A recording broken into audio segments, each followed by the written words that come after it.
नमस्कार दोस्तों, मैं हूं सौरभ। आप सभी का स्वागत है एक ही लक्ष्य चैनल पर। दोस्तों, एक और नई वीडियो में आप सभी के लिए लेकर आया हूं। दोस्तों, इस वीडियो में आपको बताऊंगा कि जो MAS CET में जो आपका महाराष्ट्र का कॉमन एंट्रेंस टेस्ट है MBA और MMS के लिए, यानी कि दोबारा आपको बता रहा हूं मैं कि मास्टर ऑफ बिजनेस एडमिनिस्ट्रेशन और मास्टर ऑफ मैनेजमेंट स्टडीज़ का जो कोर्स है, प्रोग्राम, जो कि एक पोस्ट ग्रेजुएट प्रोग्राम है, जिसके लिए आप महाराष्ट्र यूनिवर्सिटीज़ या कॉलेज में एडमिशन के लिए अप्लाई करने वाले हैं। उसके लिए एप्लीकेशन फॉर्म रिलीज़ हो चुके हैं 23 तारीख को, और वो 4 मार्च तक आपका उसकी लास्ट डेट रहेगी जिसमें आप जो है फॉर्म भर सकते हैं। दोस्तों, इस वीडियो में बात करूंगा कि कैसे जो है उन्होंने अपना एक नोटिस निकाला है, उसके अंदर सब कुछ बताया है कि हाँ भाई, कैसे जो है आप रजिस्ट्रेशन करेंगे, कैसे जो है एप्लीकेशन फॉर्म को भरेंगे, और अगर उसमें जो है आप अपना पासवर्ड भूल जाते हैं, लॉगिन क्रेडेंशियल भूल जाते हैं, फिर लॉगिन कैसे करेंगे, और क्या क्या डॉक्यूमेंट आपको इसके लिए चाहिए रहेंगे, और उनका साइज़ क्या होना चाहिए, और वो जो डॉक्यूमेंट है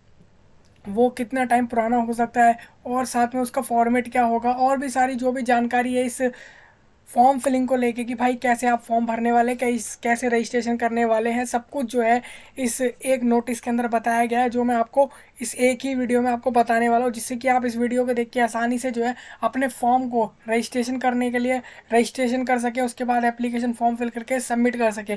दोस्तों, इस वीडियो से पहले जो मैंने आपको एक वीडियो बनाई थी इन्फॉर्मेशन ब्राउचर पे, जो कि MAH MBA और MMS CET को 2023 को लेके थी, जिसमें मैंने आपको application fees, syllabus, marking scheme, ये सब कुछ बताया था।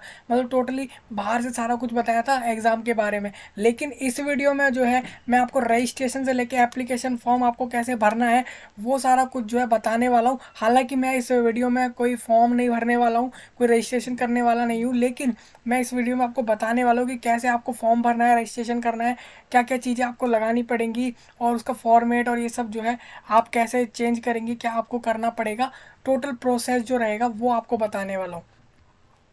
तो दोस्तों, सिंपल आपके जो ब्राउज़र में जो है आपको MAH CET 2023 लिखना होगा, टाइप करना होगा। तो आपको ये एक पोर्टल आएगा, ये एक वेबसाइट शो होगी जिस पे लिखा हुआ है CET shell.MAHACET.org। इस वेबसाइट पे आपको आना है। सिंपल यहाँ पे आपको जैसे ऊपर दिख रहा होगा लेफ्ट हैंड साइड में पोस्ट ग्रेजुएट कोर्सेज, इसमें आपको दिख रहा होगा MAH MBA और MMS CET 2023। ये एक नया नोटिस है। इसी के अंदर आपको जो है यहाँ पे जैसे कि इंफॉर्मेशन ब्राउज़र है जिसके ऊपर मैंने बता दिया है सारा कुछ, इस कोर्स से रिलेटेड जो भी है। ये दो कोर्स हैं जैसे कि आपको यहाँ दिख रहे हैं, लेकिन मैं यहाँ पे बताऊँगा यूज़र मैनुअल। इसमें आपको सब बताया जाएगा, रजिस्ट्रेशन से लेके एप्लीकेशन फॉर्म फिलिंग तक कि कैसे आपको करना होगा, ऑल स्टेप्स बताए जाएंगे आपको। देखिए, वो जो ये यूज़र मैनुअल वाला PDF है वो ये है, ये वो फाइल है। इस फाइल में क्या बताया गया है वो मैं आपको बताने वाला हूँ। तो देखिए, ये इंडेक्स है जो मैं आपको इसमें बताऊंगा। ये जो है टोटल 36 पेज का है, जो मैं आपको एक एक चीज़ जो है इसमें समझाने वाला हूँ, जैसे कि चेक लिस्ट और एप्लीकेशन प्रोसेस कैसे रहेगा, आपको रजिस्ट्रेशन कैसे करना है, अगर आप अपना एप्लीकेशन नंबर और पासवर्ड भूल जाते हैं तो फिर आप कैसे लॉगिन हो सकते हैं, और रजिस्टर्ड कैंडिडेट जो पहले से ही जो वेबसाइट पर रजिस्टर्ड है उनको साइन इन कैसे करना है वो सब, और साथ में क्वालिफिकेशन डिटेल आपको क्या क्या लगेगी एग्ज़ाम को फॉर्म को फिल करते समय, साथ में आप सेंटर कैसे चुनेंगे अपना, और अपलोड कैसे करना है आपको फ़ोटो, सिग्नेचर, साथ में डॉक्यूमेंट्स, और इसी के साथ आपको फिर प्रीव्यू एंड वैलिडेट इन्फॉर्मेशन डालनी होगी। जैसे कि स्टेप्स है, बिल्कुल इसी स्टेप से आपको चलना होगा। देखिए, पहले आप रजिस्ट्रेशन करेंगे, और उसके बाद रजिस्ट्रेशन के बाद अगर आप एप्लीकेशन नंबर या पासवर्ड भूल जाते हैं तो फिर उसको जो है चेंज भी कर सकते हैं। दूसरे और ऑप्शंस होते हैं लॉगिन करने के, वो आप कर सकते हैं। फिर आपको जो है फॉर्म के अंदर अपनी क्वालिफिकेशन डिटेल डालनी पड़ेगी कि आप कितना पढ़े लिखे हैं अभी तक, आप कहाँ कहाँ से पढ़ चुके हैं, 12th 10th कहाँ से करी, वो सब। फिर आप अपना सेंटर चुनेंगे, फिर अपने फ़ोटो और सिग्नेचर को अपलोड करना है, फिर आपको एक आइडेंटिटी प्रूफ अपलोड करना होगा। देन उसके बाद जो है आप अपनी इंफॉर्मेशन को सब चेक कर लेंगे। देन उसके बाद आपको अपनी एप्लीकेशन फ़ी पे करनी है, जो भी आपको लग रही है, जहाँ पे आपको पता होगा 1000 रुपीज़ जो है लग रहे हैं, जो कि अनरिजर्व कैटेगरी है, प्लस अनरिजर्व कैटेगरी हो चाहे वो महाराष्ट्र से हो चाहे वो आउटसाइड महाराष्ट्र स्टेट से हो। दूसरा, 800 रुपीज़ उनको लगेंगे, उन स्टूडेंट्स को लगेंगे, उन कैंडिडेट्स को लगेंगे जो कि महाराष्ट्र से रिजर्वेशन कैटेगरी में है और वो महाराष्ट्र से हैं, अगर कोई ऐसा कैंडिडेट है जो SC ST OBC EWS में आता है और PWD और बाकी रिजर्व कैटेगरी में आता है, और अगर वो महाराष्ट्र स्टेट से बाहर है तो उसको जो है 1000 रुपीज़ पे करने पड़ेंगे, ना कि 800 रुपये। ये बात आप क्लियर कर लेना अपने दिमाग में। हालांकि एप्लीकेशन फॉर्म की फ़ी करते समय भी आपको लिखा उतना ही आएगा जितना आपको पे करना होगा, तो इसमें जो है आपको टेंशन लेने की ज़रूरत नहीं होगी। दूसरा, प्रिंट एप्लीकेशन फॉर्म। फिर आपको एक एप्लीकेशन फॉर्म जब आपका पूरा हो जाए उसको आपको प्रिंट ले लेना है, जिससे कि वो जो आपके एडमिट कार्ड, रिजल्ट, आंसर की और ये सब देखते समय काम आ सके। तो देखिए, जैसा कि मैं आपको बता दूं कि सबसे पहले आपको क्या करना पड़ेगा, रजिस्ट्रेशन के लिए जो है आपको अपना मोबाइल नंबर डालना पड़ेगा, वैलिड मोबाइल नंबर डालना पड़ेगा रजिस्ट्रेशन के लिए, और वैलिड ईमेल आईडी डालनी पड़ेगी। ईमेल आईडी कोई सी भी हो सकती है, उसके डाले जो आप आजकल ज़्यादा अपने पर्सनल काम के लिए यूज़ करते हैं, उस ईमेल आईडी को डाल सकते हैं, जिससे आप जो है अपडेट रहें। अगर कोई भी नोटिफिकेशन आता है तो आपके रजिस्ट्रेशन के बाद जो भी आपको एडमिट कार्ड और वो सब कुछ जो भी है, रिजल्ट, आंसर की जो भी ये सब रहता है, वो जो है ईमेल और मोबाइल नंबर पे ही आपको आता है। उसके बाद देखिए, फोटोग्राफ और सिग्नेचर का आपको मैं बता दूं, यहाँ पे जो है हर जगह ऐसा ही रहता है फॉर्म फिलिंग में कि फोटोग्राफ और सिग्नेचर जो होंगे कैंडिडेट के, वो JPEG और JPG फॉर्मेट में होने चाहिए, और 50 KB से कम साइज़ में उसका जो है साइज़ होना चाहिए, यानी कि 50 KB हो या उससे कम हो तो आप अपनी फ़ोटो और सिग्नेचर अपलोड कर सकते हैं। और अगर आप पिक्सल में समझना चाहें तो आप देख सकते हैं 3.5 विड्थ होनी चाहिए, और हाइट जो है 4.5 होनी चाहिए। ये पिक्सल्स में बताया हुआ है। आप केवी में समझे तो 50 KB है। इसी फॉर्मेट में जो कॉपी ऑफ सिग्नेचर, जैसा कि मैंने आपको बताया, करना होगा। देखिए प्रोसेस क्या रहेगा, ये हमारे पास एक फ्लो चार्ट है जिसको आप देख के समझ सकते हैं। ये फ्लो चार्ट जो है बहुत मदद करता है हमारे को। जैसे कि हम देखते हैं हमारे जो भी प्रोग्राम्स होते हैं, कोड वर्ड होते हैं, उसमें भी हम इनके थ्रू ही जो है समझते हैं, तो आसानी से समझ आ जाता है। तो ये एक फ्लो चार्ट है, एप्लीकेशन प्रोसेस को ही समझाया हुआ है इसमें। जैसे कि आप स्टार्ट सिंपल आपने वेबसाइट खोल ली है, आपने URL डाल दिया है सब कुछ, जैसे ही आप वेबसाइट पे आ जाएंगे, रजिस्टर करेंगे। फिर अगर रजिस्टर्ड कैंडिडेट है तो वो लॉगिन करेगा। फिर आपको क्या करना है, अपने एप्लीकेशन नंबर को, जैसे कि आपका रजिस्ट्रेशन कंप्लीट हो गया, फिर अपना एप्लीकेशन नंबर और पासवर्ड जो आपने क्रिएट करा है उसको जो है याद रखना है, या आप कहीं उसे सेव भी कर सकते हैं डिवाइस में, अलग से कहीं पे भी कर सकते हैं। कैंडिडेट को फिर वो डैशबोर्ड शो होने लग जाएगा। डैशबोर्ड में उसको जो है पर्सनल डिटेल, उसके सामने स्टेप्स आने लगेंगे, उसको कैसे कैसे करना है। पर्सनल डिटेल डालनी होगी, फिर कंप्लीट डोमिसाइल एंड कैटेगरी, यानी कि वो अपना ये डालेगा भाई वो कहाँ रहता है, एड्रेस और वो सारा कुछ उसको डालना है। कैटेगरी की सारी डिटेल डालनी है कि भाई वो अगर रिजर्वेशन कैटेगरी से आता है तो वो सब डालेगा, वो नहीं आता तो वो डालेगा। फिर अपने डॉक्यूमेंट्स अपलोड करने हैं, सिग्नेचर और ये सब कुछ। उसके बाद जो उसको अपना सेंटर चुन लेना है। उसके बाद अपनी क्वालिफिकेशन, एजुकेशन क्वालिफिकेशन डालनी है। 10th कहाँ से करी उसने, 12th कहाँ से करी, कितने और कितने कितने मार्क्स हैं, वो सब अगर पूछे जाते हैं तो वो आपको डालने हैं। फिर आपको एप्लीकेशन फॉर्म को देख लेना है फिल करने के बाद। देन फिर आपको फ़ीस पेमेंट करनी होगी। फ़ीस पेमेंट करने के बाद आपको एप्लीकेशन जो फॉर्म होगा उसका प्रिंट आउट ले लेना है जो, और उसको सेव करके रख लेना है। ये आपका प्रोसेस रहेगा। देखिए, न्यू रजिस्ट्रेशन के लिए सिंपल जैसा कि बताया गया, आप किसी भी ब्राउज़र से जाएंगे, कोई भी हो सकता है, वो गूगल हो, इंटरनेट हो, कोई सा भी हो सकता है, उससे आपको जाके करना होगा। देखिए, रजिस्ट्रेशन तो शायद हर कोई कर लेगा, सिंपल है। वेबसाइट पे आपको यहाँ पे देखिए ये ऑप्शन मिलेगा, पोस्ट ग्रेजुएट कोर्सेज में यहाँ पे MAH MBA लिखा हुआ है, इस पर आपको क्लिक करना होगा। सिंपल एक नया विंडो खुलेगा, उसमें न्यू रजिस्ट्रेशन पे आपको क्लिक करना होगा।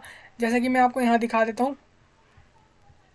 देखिए, जैसे ही आप इस वाले ऑप्शन को क्लिक करेंगे, जैसे आप इस वाले ऑप्शन को क्लिक करेंगे, आपके सामने ये विंडो आ जाएगा। ये विंडो, इसमें आप अगर ऑलरेडी रजिस्टर्ड हैं तो आपको इस पर क्लिक करके रजिस्टर्ड करना होगा अपने आप को, मतलब अपने बारे में जो है डिटेल जो मांगी जाएगी वो डालनी होगी इस वाले में, न्यू रजिस्ट्रेशन में। ऑलरेडी रजिस्टर्ड में सिंपल आपको एप्लीकेशन नंबर डालना है, पासवर्ड डालना है, लॉगिन हो जाएंगे आप। फिर आपको अपना फॉर्म फिल करना है। और न्यू रजिस्ट्रेशन पर अगर आप करते हैं तो फिर आपके पास ये विंडो आएगी। इस पर आपको यहाँ पे जो है आई एग्री पे क्लिक करके जो है आगे बढ़ जाना है। यहाँ से इसको क्लिक करके फिर जो है रजिस्ट्रेशन फॉर्म आपके सामने खुल जाएगा। उस पर आपको अपना सारा कुछ जो भी आपसे मांगा जाता है वो सारा डिटेल आपको डालना पड़ेगा। First name only, mother name, फिर जेंडर, ये सारी चीज़ें जो यहाँ पे लिखी आ रही हैं, marital status, date of birth, mother tongue, ये सब जब जब आपको मैं एप्लीकेशन फॉर्म फिल करके बताऊंगा एक अलग वीडियो में, रजिस्ट्रेशन करके और एप्लीकेशन फॉर्म फिल करके, तो आप आसानी से समझ पाएंगे। यहाँ पे एक स्टेप बताए गए हैं, बस आपको कैसे करना है। ये सारी फील्ड्स जो है आपको भरनी होगी। जैसे कि आप देख रहे होंगे यहाँ पे candidate name, father name, gender, ये सारा कुछ आपको एज इट इज़ जैसा जैसा पूछा जा रहा है वैसा वैसा आपको फिल करना है।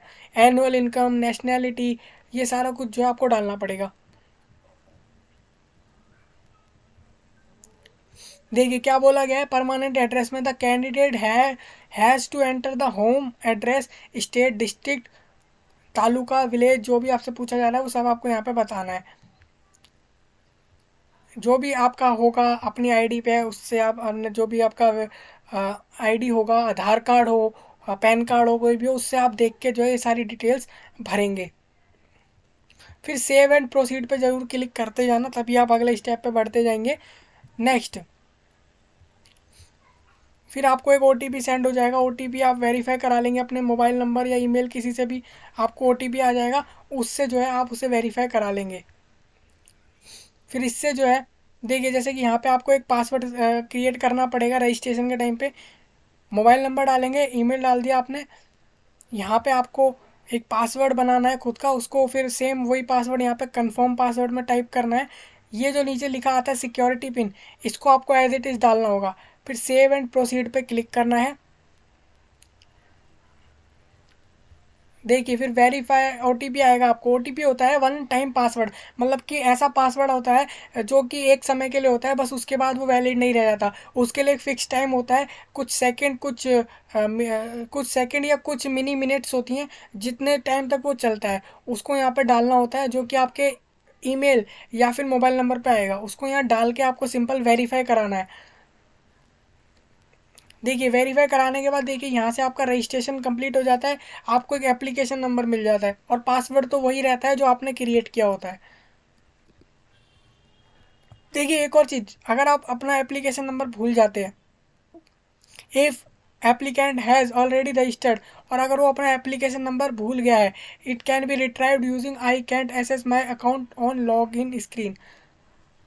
Click on I can't access my account on log in screen as shown below. देखिए अगर कोई कैंडिडेट रजिस्टर्ड है और वो भूल गया, अपना एप्लीकेशन नंबर भूल गया है, ये बहुत ज़रूरी रहता है। पासवर्ड तो चलो हो जाता है भाई, एप्लीकेशन नंबर भी भूल जाए तो क्या होता है ऐसे में, उसमें भी आपको ऑप्शन मिलता है कि आपको लास्ट अगर कोई भी याद है वो आप यहाँ पे डाल देंगे। अगर आपको लगता है भाई मेरे को ये ऐसा कुछ याद है कि ये मेरा एप्लीकेशन नंबर हो सकता है, वो आपको डालना है। पासवर्ड जो आपका था वो डाल देना है। आपको ऑप्शन मिलेंगे, जैसे इस पर आपको क्लिक करना है। इस पर आप क्लिक करेंगे तो फिर देखिए आप यहाँ पे आपको ऑप्शन आ रहे हैं, I forget my application number, इस पर आपको क्लिक करके कंटिन्यू करना है। तो फिर जो है आपसे क्या पूछा जा सकता है, आपसे बोला जा सकता है कि भाई या तो अपना जो है मार्कशीट पे, जो आपका एसएससी मार्कशीट पे वो आपका नाम जो है वो डाल दो, अपना अपना आपका नाम, आपके फादर का नाम, मदर का नाम और डेट ऑफ बर्थ, ये चार चीज़ें डाल दो, तो आपको एप्लीकेशन नंबर मिल जाएगा। एप्लीकेशन नंबर लेने के लिए आपको अपना फादर नेम, मदर नेम, अपना नाम और डेट ऑफ बर्थ डालना होगा, जो आपकी एसएससी की मार्कशीट पे होगा, यानी कि आपकी 10th की जो है मार्कशीट पे होगा, वो आपको डालना होगा। 10th या 12th जो भी आपने एप्लीकेशन फॉर्म फिल करते समय सबमिट कर रहा है, सॉरी अभी तो रजिस्ट्रेशन करा है, इस समय पे आपको वो सब डालना पड़ेगा जो आपने रजिस्ट्रेशन के टाइम पे मार्कशीट में डिटेल्स डाली थी उसके हिसाब से। फिर आपको अपना एप्लीकेशन नंबर जो है मिल जाएगा। देखिए यहाँ पे आपको एप्लीकेशन नंबर मिल गया। अब आप पासवर्ड भूलते हैं तो सेम इसी तरीके से आपको पासवर्ड पे क्लिक करना होगा, और पासवर्ड के लिए आपको डिटेल डालना होगा, ये सब डेट ऑफ बर्थ और एप्लीकेशन नंबर डालते हैं तो आपको पासवर्ड भी आपका मिल जाता है, और आप जो है उसको चेंज कर पाते हैं, उसको चेंज कर सकते हैं फिर यहाँ से। और वही जैसे मैंने आपको बताया, और अपना पासवर्ड चेंज भी कर सकते हैं, रीसेट, जैसे मैंने बताया आपको भी, वो आप यहाँ से नया पासवर्ड लगा सकते हैं। और रजिस्टर्ड कैंडिडेट के लिए बहुत आसान होता है, उसको सिर्फ साइन इन करना होता है, और वो भी अगर भूल जाता है कुछ तो सेम इसी तरीके से वो जो है अपने आप अपना पासवर्ड और जो अपना एप्लीकेशन नंबर है पा सकता है, वो इस तरीके से जो मैंने आपको तरीका बताया उस तरीके से उसको एप्लीकेशन नंबर भी मिल जाएगा। देखिए फिर एप्लीकेशन फॉर्म फिल करते समय इस तरीके से आपके सामने विंडो ओपन होगी जिसमें लिखा आएगा रजिस्ट्रेशन कंप्लीटेड, कैटेगरी डिटेल आपने डाल दी वो भी कंप्लीट हो चुकी। ऐसे तरीके से आप अपनी एक एक चीज़ को यहाँ से भरते जाएंगे। Qualification detail, education set, examination centre को आप डालेंगे, डॉक्यूमेंट्स को डालेंगे, ये सारा कुछ जो है आपको यहाँ पे जैसे जैसे डालते जाएंगे कंप्लीट दिखता जाएगा। If the candidate or one of his parents is domiciled in the state of Maharashtra and possesses a domicile certificate of Maharashtra, then the candidate has to select yes, otherwise select no। देखिए अगर मान लीजिए आपके parents जो हैं वो महाराष्ट्र से हैं और आप भी महाराष्ट्र से हैं, तो उस तरीके के उसमें आपको येस और नो ऐसा कुछ करना होगा। आप अगर महाराष्ट्र से हैं, जैसे कि इफ़ द कैंडिडेट और अगर कोई कैंडिडेट या फिर उसके जो पेरेंट्स हैं वो अगर जो है महाराष्ट्र स्टेट से हैं तो उनको यस डालना है, नहीं तो नो करना है। सिंपल, मतलब सिंपल है, आउटसाइड महाराष्ट्र वाले यहाँ पे नो करेंगे। सिंपल ये अगर आपको कंफ्यूजिंग लग रहा है तो। दूसरा, कैटेगरी डिटेल्स आपको यहाँ पे भरनी होगी जैसा कि आपको यहाँ पे ऑप्शन में दिख रही है। कैटेगरी डिटेल्स डाल देंगे, फिर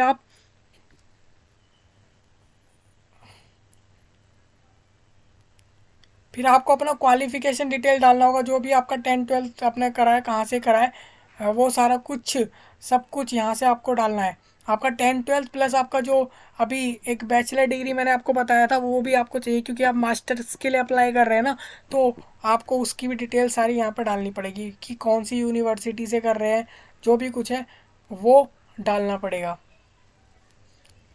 अगर आपसे मांगा जाता है तो। अगले स्टेज पे जाने के लिए सेव एंड प्रोसीड पे क्लिक करना होगा आपको हर बार।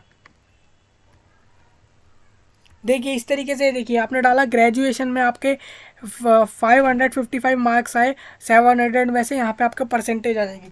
परसेंटेज नहीं आती है, सीजीपीए में है तो आप पहले परसेंटेज निकालेंगे और फिर यहाँ पे परसेंटेज लिखेंगे। इस तरीके से आपको करना होगा।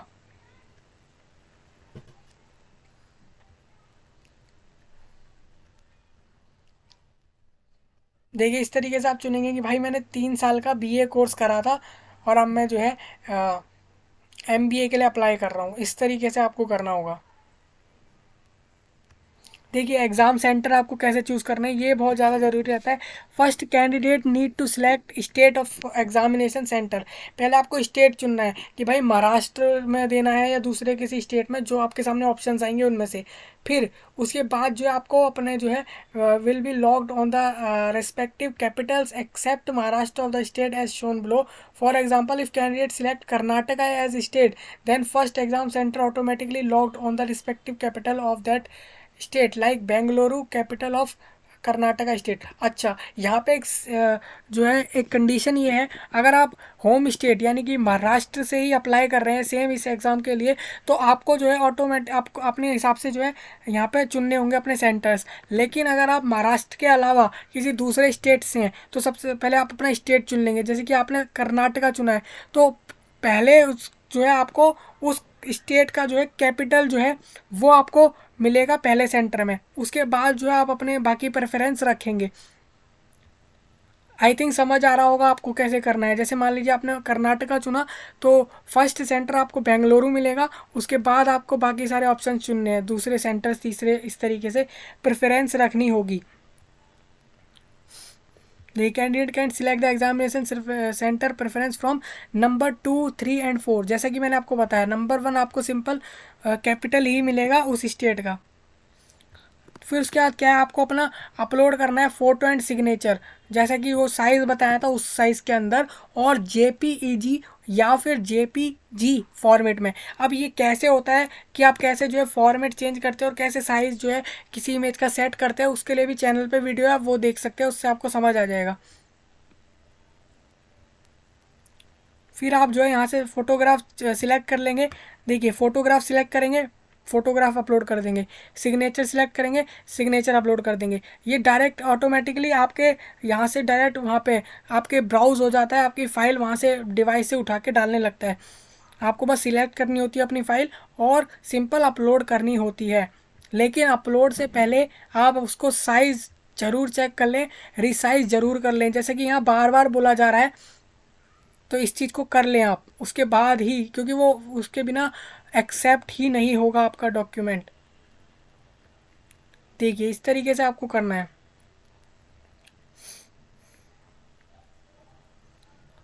Upload required document for proof of identity. देखिए आपको आइडेंटिटी प्रूफ में आपसे यहाँ पे जो ऑप्शन मिल रहे हैं, जैसे कि पैन कार्ड, इंडियन पासपोर्ट हो सकता है, permanent driving licence, voter ID, bank passbook with photograph होनी चाहिए अगर बैंक पासबुक लगा रहा है कोई तो, या फिर आधार कार्ड हो सकता है, e Aadhaar card print with a photograph. अगर कोई आप ई आधार कार्ड लगा रहे हैं, मतलब कि इलेक्ट्रिकली जनरेटेड आधार कार्ड लगा रहे हैं, तो उसका प्रिंट विद फोटोग्राफ होना चाहिए, वो आपको अपलोड करना है। ये आपको ऑप्शंस मिल जाते हैं, एक डॉक्यूमेंट इनमें से कोई ना कोई आपको लगाना ही होगा। उसके बाद आपको सिंपल अपलोड कर देना है। देखिए इसमें सिंपल है, इसका फॉर्मेट मैं आपको बता दूं, यहाँ पे थोड़ा डाउट रहता है कैंडिडेट को अप्लाई करते समय कि भाई चलो फोटोग्राफ और सिग्नेचर का तो समझ आ गया, साइज़ का भी समझ आ गया और फॉर्मेट का भी समझ आ गया, इसको इसको किस में अपलोड करना है। तो एक बात आपको बता दूँ कि फाइल टाइप जो है वो आपका पीडीएफ हो सकता है, ये भी आपका जेपीजी, जेपीईजी और पीएनजी हो सकता है। 500 के भी मैक्सिमम साइज़ हो सकता है, उससे कम में रखेंगे 300 350 आपका सही रहेगा, उस साइज़ में आप इसे अपलोड कर सकते हैं। सिंपल आपको बोला भी गया है, आपको एक कॉपी जो है इसकी अपलोडेड डॉक्यूमेंट की जो है लेके जानी पड़ेगी at the time of examination for the proof of identity.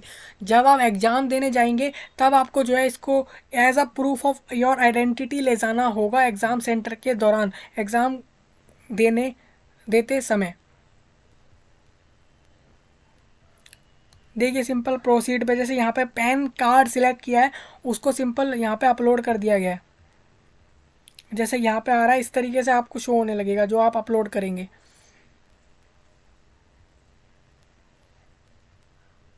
देखिए after uploading the required document save and proceed कर देंगे आप।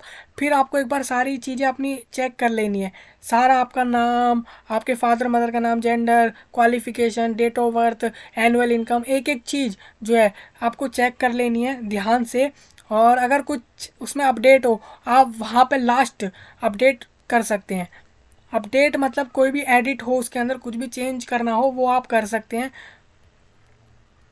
If all the details filled by the candidate are correct and final, then the candidate should click on checkbox and proceed for payment button as shown below। फिर उसको जो है payment click करके payment करना होगा। पेमेंट का fees जो है आपको दिख जाएगा कि कितना फीस देना है। तो proceed forward towards payment, click on yes as shown below. फिर आपको सिंपल फीस पेमेंट कर देनी है, जो आपको वहाँ पे डिस्प्ले हो रही होगी कि आपको कितनी पेमेंट फीस की करनी होगी। फीस पेमेंट कर देंगे आप, जैसे कि आप यहाँ पर देख रहे होंगे, यहाँ पे लिखा आ रहा है एसटी कैटेगरी। जैसे कि मैंने आपको पहले ही बताया था, इज़ महाराष्ट्र कैंडिडेट, यस। जैसे कि मैंने आपको बताया था, महाराष्ट्र कैंडिडेट हो और रिजर्वेशन कैटेगरी हो तो उसको 800 रुपीज़ पे करने पड़ते हैं। अभी अगर कोई कैंडिडेट होता वो महाराष्ट्र से ही होता और अगर वो जनरल में होता तो वो जो है यहाँ पे 1000 रुपीज़ पे करता। और अगर यहाँ पे वो महाराष्ट्र से नहीं होता और उसकी कैटेगरी भले ही कुछ भी होती, वो 1000 रुपीज़ पे करता। इस बात को आपको समझना पड़ेगा कि ये फीस का जो है स्प्लिट है कैंडिडेट्स के लिए। देखिए उसको जो है क्या बोला गया है, pay the application fee the candidate need to select razor Razorpay. उसको सिलेक्ट करना होगा पेमेंट के लिए, जो कि वहाँ पे ऑप्शन में आपको मिलेगा, उससे आप पेमेंट कर पाएंगे। ये एक पेमेंट गेटवे है सिंपल, जो आपको स्क्रीन पे दिखेगा, उससे आपको जो है पेमेंट करना होगा। देखिए आप अपने कार्ड, नेट बैंकिंग, इन तीनों इनमें से किसी भी ऑप्शन से जो है फीस की पेमेंट जो है कर पाएंगे आसानी से। देखिए इस तरीके से आपको दिखने लगेगा, आप किससे करना चाह रहे हैं, जिससे भी आपको चूज़ करना है वो आप चूज़ कर सकते हैं। भाई पेटीएम हो गया, कार्ड नंबर्स हो गए, जो भी हो गए उससे आप फीस पेमेंट कर देंगे। जिससे भी आपको सही लगे उससे आप फीस पेमेंट कर सकते हैं। यूपीआई से कैसे होगा, क्यूआर कोड स्कैन करके भी हो जाता है, नहीं तो वैसे भी हो जाता है, नंबर और वो सारी डिटेल्स डाल के हो जाता है। तो इस तरीके से आपका फ़ीस पेमेंट हो जाएगा। फिर आपका फ़ीस पेमेंट सब कुछ हो जाने के बाद आपका एप्लीकेशन फॉर्म ऐसा दिखेगा कुछ। यहाँ पे आपका साइड में फ़ोटो और सिग्नेचर दिखेगा और यहाँ पे आपको सारा अपना डिटेल दिख जाएगा, सब लिखा होगा यहाँ पे, एक A to Z जो भी आपने डाला था सब कुछ। इसको आपको प्रिंट ज़रूर कर लेना है, कीप अ कॉपी ऑफ, इसकी आपको कॉपी रख लेनी है एक, जो कि आपको काम आए। बाद में आपको लॉगिन और आईडी और पासवर्ड से लॉगिन करना पड़ेगा, यानी कि आपका जो भी एप्लीकेशन नंबर था उससे, और जो भी आपका रजिस्ट्रेशन नंबर या एप्लीकेशन नंबर है वो, और पासवर्ड डाल के आप बार बार जब भी जाएंगे इस एग्ज़ाम के लिए लॉगिन होंगे। तो ये था प्रोसेस कि भाई एप्लीकेशन फॉर्म कैसे फिल करना है MASCET या फिर MMSCET महाराष्ट्र 2023 के लिए।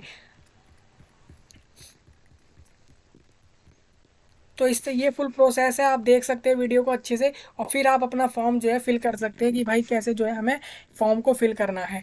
बाकी एक फॉर्म फिलिंग करके भी आपको दिखा दिया जाएगा कि भाई रजिस्ट्रेशन और एप्लीकेशन फॉर्म कैसे फिल करना है। ये आपको स्टेप्स समझाने थे कि इस तरीके से आप अपना फॉर्म फिल करेंगे इस एग्ज़ाम के लिए। तो दोस्तों इस वीडियो में इतना ही, मिलते हैं अगली वीडियो में, तब तक के लिए धन्यवाद।